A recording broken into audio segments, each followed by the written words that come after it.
First world war.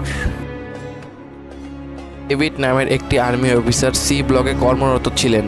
সে একদিন পরিকল্পনা করে তার এলাকায় জঙ্গলে কিছু অভিযান চালায়। রাত হয়ে যাওয়ার কারণে তারা সিদ্ধান্ত নেয় তারা আজকের রাতটা ফরেস্ট এলাকায় কাটাবে। ভোরবেলা কিছু শব্দের কারণে জেগে যায় আর্মি অফিসার। সেই আওয়াজের পিছু করে আর্মি অফিসার গভীর জঙ্গলের মাঝখানে একজন কালো পোশাকধারী ব্যক্তিকে দেখতে পায়।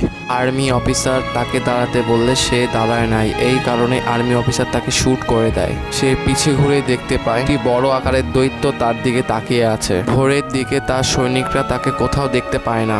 জঙ্গলে কিছু দূর খোঁজার পরে একজন বৃদ্ধ অফিসার তাকে বেহুশ অবস্থায় দেখতে পায়। তাকে যখন হসপিটালে ভর্তি করা হয়, জ্ঞান ফিরে পেলে সবাইকে জানায় তার সাথে কি হয়েছিল। কিন্তু তার ওপরে যেগুলো সিনিয়র অফিসার ছিল তারা এইটাকে দাবাতে চাচ্ছিল। তখন যুদ্ধ চলাকালীন তারা যদি দেশবাসীকে এটা জানায় তাহলে যুদ্ধে খারাপ একটি ইমেজ ক্রিয়েট হবে।